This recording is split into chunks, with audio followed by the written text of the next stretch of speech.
जों दुलाराय बर' फरायसा आफादनिफ्राय जोंनि दुलाराय बर' फरायसा आफादा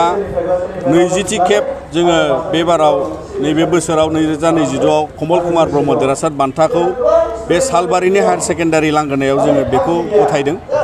आरो बिनि गेजेरजों जोङो जाय बर' बिजोंनिफ्राय मेट्रिक आनजादाव अल आसाम लेभेलाव जायफ्रा 10थि सारियाव बिथांमोनखौ टप 10 हिसाबै बा 10थि मासियाव आवग्रिनो हानाय फरायसाफोरखौ जोङो सायख'नानै बे बान्थाखौ होनाय जायो। दा बेजों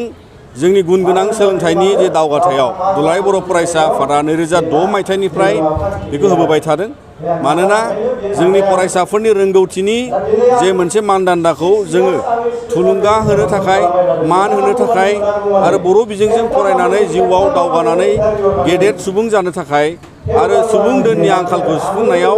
मदद होलांनो थाखाय माहारि दावगानायाव बेजों लोगोसे हादोर जौगानायाव दा बेखायनो बिथांमोनखौ जोङो बेवहाय मान बिलाइजों मान होनाय जायो आरो बिथांमोनखौ आर'नाइजों बरायनाय जायो। लोगोसे बिथांमोननो खेबसेनि थाखाय जोङो रांनि मानदान्दायाव 10,000 रां जाफुंसार फरायसाफोरनो जों होनाय जादों बे टप 10आव। देग्लाय जोंहा गासै 14 सा फरायसाया बेवहाय जायगा मोनदों। दा बेवहाय टप 10नि 14 सानि गेजेराव गासैबो बिथांमोना हायेस्ट देग्लायनि पार्सेन्टेजआ 89 बा 89 जौखोन्दो जादों टप 10नि नाम्बार 1आ। दा गुबुन बोसोरावबो बेबायदिनो जोङो खालामबोदोंमोन, नाथाय देग्लायनि फार्स्ट पार्सेन्टेजआ एसे खमाव जों नुनो मोन्दों। नाथायबा जोंनि फरायसाफोरनि थाखाय बेखौनो जोङो हास्थायगोन जे बिथांमोना दिनै बर' बिजोंजों खस्थ' खालायनानै आरो जिउआव दावगानायनि लामाखौ लालांनो बिथांमोना दिनै जुजिनायनि थुलुंगानायाव बाहागो जालांनो हागोन होननानै जों मिजिंथियो। जायफ्रा सेकेन्ड डिभिजन, थार्ड डिभिजन बयबो उथ्रिसारदों। दिनै जोंनाव गासै बर' फरायसाफ्रा जोंनि आसाम नाङै जोङो मेट्रिक आनजाद फरिखा होनायनि क्लास 10आव जि थांनाय 2022आव मेट्रिक आनजाद होदोंमोन बिथांमोननि क्लास 10नि संख्याया गासै 15,984 फरायसाया मेट्रिक आनजादखौ होदोंमोन। दा बिनि गेजेरनिफ्राय जोंहा first division, second division, third division जों बेखौ सानख'जोबनानै उथ्रिसारनो हानाय गासै फरायसाया 12,310। अदेबानि बिनि जौखोन्दोखौ जानोबा जोंहा 77.01 जौखोन्दो फरायसायाल' मेट्रिक आनजादखौ बा क्लास 10नि उथ्रिसारनायखौ देग्लाय जों मोन्दों। अभारअल फार्स्ट पार्सेन्टेजआबो खम। लोगोसे जाय बिथांमोना टप 10आव जायगा लादों बिथांमोननि फार्स्ट डिभिजननि फार्स्ट पार्सेन्टेजआबो गाहायाव देग्लाय जों मोन्दों। दा बेखौ गासै जोङो फोरोंगिरि, दिथागिरि, फरायसाफोरनि गेजेरनिफ्राय दुलाराय बर' फरायसा आफादा संदाननानै माखासे मोनथामसो जाहोनखौ जोङो नुदों। गिबि जाहोनाव जाबाय फरायसाफ्रा NCERT कारिकुलामजों लोगोसेयै गोदानै एग्जाम पेटार्नाव बा बिथांमोननि सोंनाय फिन्नायनि जे रोंगौथिनि पेटार्नाव बिथांमोना जुजिनायाव खस्थ' मोन्दों, बे खोथाखौ बिथांमोना फोरमायदों। मोनसेबावा जाहैबाय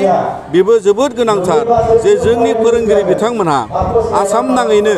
high school stage, ME school, गुबुन गुबुन स्टेजावबो गोबां फोरोंगिरिफ्रा दानि समाव आसाम सरकारनि सिङाव बिथांमोना नन स्कलास्टिक एबा फोरोंनायनि बारगा, फोरोंनायनि अनगा गुबुन गुबुन खामानियाव बिथांमोनखौ लोब्बा खालामनायनि जाहोनाव गोबां क्लास खथि जादों। गोबां थाखो खथानि कारिकुलाम सिलेबास बादियै फोजोबनो हानाय हायिखौ लानानै आरो बे गोदान कारिकुलामजों खाब जानानै बांसिन सम बिथांमोना फरायसालियाव होनांगौ फोरोंनायाव, फरायसाफोरखौ रोंहोनायाव। दा बेवहाय गोबां फोरोंगिरिफ्रा बेखौ नुदों जे बिथांमोना गुबुन गुबुन नन स्कलास्टिक बा एकाडेमिक एक्टिभिटिसजों लोब्बा गैयै माखासे सरकारि खामानियाव बिथांमोना थोनजानायाव बेफोरबायदि माखासे खहा दं होननानै बिथांमोननिफ्राय जों मिथिनो मोन्दों। बेजों लोगोसे जोंनि समाजाव जोंनि माखासे दासिमबो जोंनि समाजनि सोलिनायाव माहारियारि दिनै बर'फोरनि गेजेरावनो जा, गुबुननि गेजेरावबो जा, बड'लेण्ड ओनसोलाव बा गुबुन गुबुन जायगाफ्रावबो दिनैनि समाव समाजनि जोथोनावबो माखासे आंखाल फैदों नामा बे मोनसे नुजादों। जेरै माखासे बोथोराव फुजा मेला जानाङै समाव फरायसाफोरखौ एबा दानि समनि ससियेल मिडिया आरो गुबुन गुबुन बिजोंजों दिनैनि समाव फरायसाफ्रा लेखा फरायनायनि सम होनाय समा खम जादों नामा, बेवहाय मोनसे दिनैनि बेबादि मोनसे एसेसमेन्टआव जों मोनदांदों। दा बेनिखायनो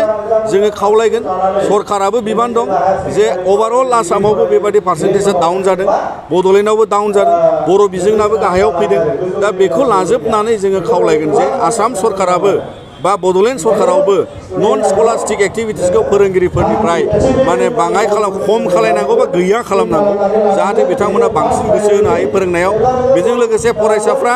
गावनि फराफारिखौ गोसो होनानै फरायनांगौ जाहाथे गोदान कारिकुलाम गोदान पेटार्नाव खाब जानानै बिथांमोना 100% बुजिनानै आनजाद उथ्रिसारनायाव मदद लानो हायो आरो बेजों मोजाङै पारफर्म खालामलांनो हायो आरो जोंनि आबहावाखौ बा समाज बिथिङाव जोंनि बिमा बिफा फोरोंगिरि समाजनि दैदेनगिरि लोगोसे गासै सानसुमै साननो हनो गोरों बयबो जोंनि सुबुंफ्रा जाहाथे जोथोन लायो फरायसाफोरनि गुन गोनां सोलोंथाइ मोननांगौ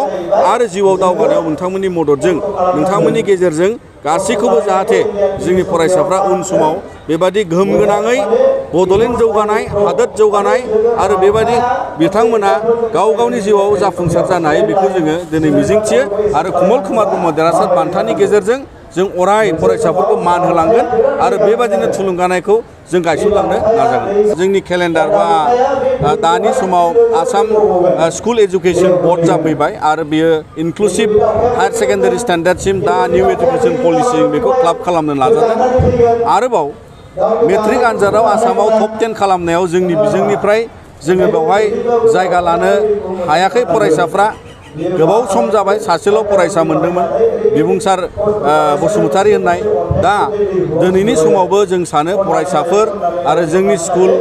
फोरोंगिरि समाज जोङो गोबां बिथांमोनखौ थुलुंगा होनांगौ दं दुलाराय बर' फरायसा आफादाबो गोबां मावनांगौ दं होननानै जों सानो आरो बिनि गेजेरजों जोङो साबना हामना उन समाव जों आसामनि टप 10 इन्डियानि टप 10 ब्लाबो जों बेखौ अभारकाम खालामगोन जों जाफुंसार होनो हागोन होननानै जों मिजिं दं सेकेन्डारि आनजाद होनानै रिजाल्टखौ नेगासिनो दङ जोंहा बर' बिजोंजोंबो हायार सेकेन्डारि आनजाद होनाय आर्ट्स स्ट्रिमाव फरायसाफोर दङ आरो बेखौ नोजोर बोनानै जों आसा खालामो बिथांमोननि जे फोरमायथि बा रिजाल्ट ओंखारगोन बेवहाय बयबो मोजाङैनो उथ्रिसारनो हागोन आरो गाव गावनि जिउ लामायाव बिथांमोना दावगानायाव मदद मोनगोन होननानै जों मिजिंथियो